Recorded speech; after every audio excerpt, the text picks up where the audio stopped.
Good morning, welcome to Frank's School, 6th year, 171st day, first video of 4 in this series. This is a lightning talk for the DegrowUS, or the DegrowUS conference in Chicago. By lightning talk, they want them very short. Now, I won't simply talk fast, I'll just be brief. I'm going to offer 4.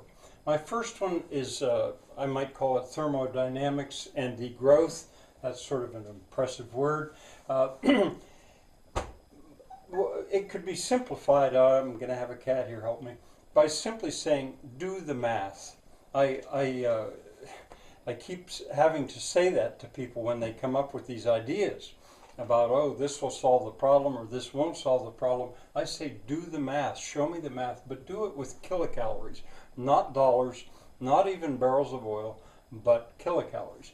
Now, Scientific American, all the way back almost 50 years, September 1970 and then September 1971, there were 2 issues, one on the biosphere, one on energy and power, and in there you can see the work of David Gates and Roy Rappaport. David Gates, later on, he went on to bring out the book Biophysical Ecology, and it's very good, but I had found that it seemed to simply stop. And in a way, what I'm doing is I'm making a plea for somebody to come forward and say, here's the state of the art now, and really, Frank, it's much better. I don't know. The Social Metabolism is a book that is new. I don't have it. I put a lot of my hope on that book. Manuel Gonzalez de Molina and Victor M. Toledo are the names that are associated with it. I've looked at it. I haven't had time. I don't yet own a copy. My search for a solution to this problem that I would like to see, how do you do the math? See, it's very hard. The Alpen Adria University, there's an Institute of Social Ecology. This is in Austria. Will Haas is one name that I would pull out of that. That might help, maybe. But I have reached out to them, but have not been able to connect. This man here, Florent Marcellesi, he has a video on YouTube, a very new one, and not viewed very much either. And he did it because of a conference on degrowth in the city, part of the European Union.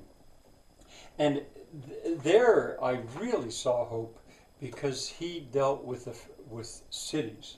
I'll mention that in just a second. But I put that as opposed to a book called Triumph of the City. I looked at it, I didn't read it, I looked at the table of contents, but it was clear to me that the man who wrote that had not done the math, not to my satisfaction. Because I believe that if you actually do the math, it will vindicate decentralism. Decentralism as part of the degrowth movement. I think it needs to be brought in, and he's doing it. He doesn't use that word, I don't think, but he's doing it.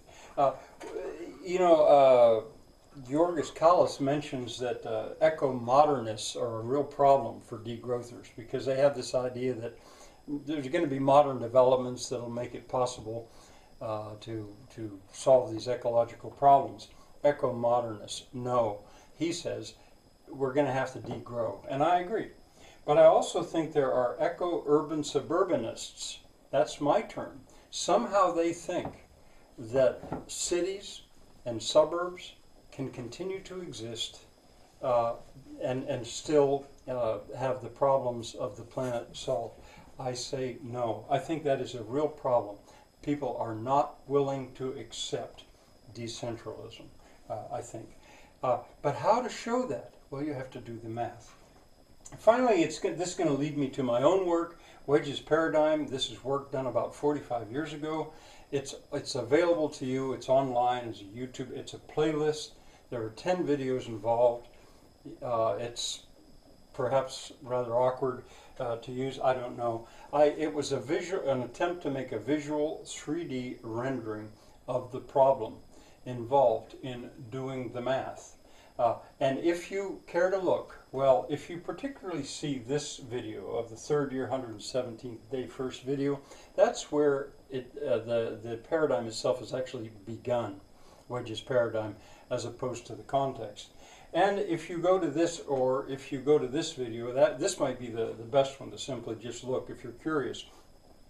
121st day, it's the last video in that playlist, although I may add this one. And in it, I go from fractals to, well, now I don't know if in that video I talk about fractals, but I actually go to naked and barefoot figure skating. Think about that. Bye for now.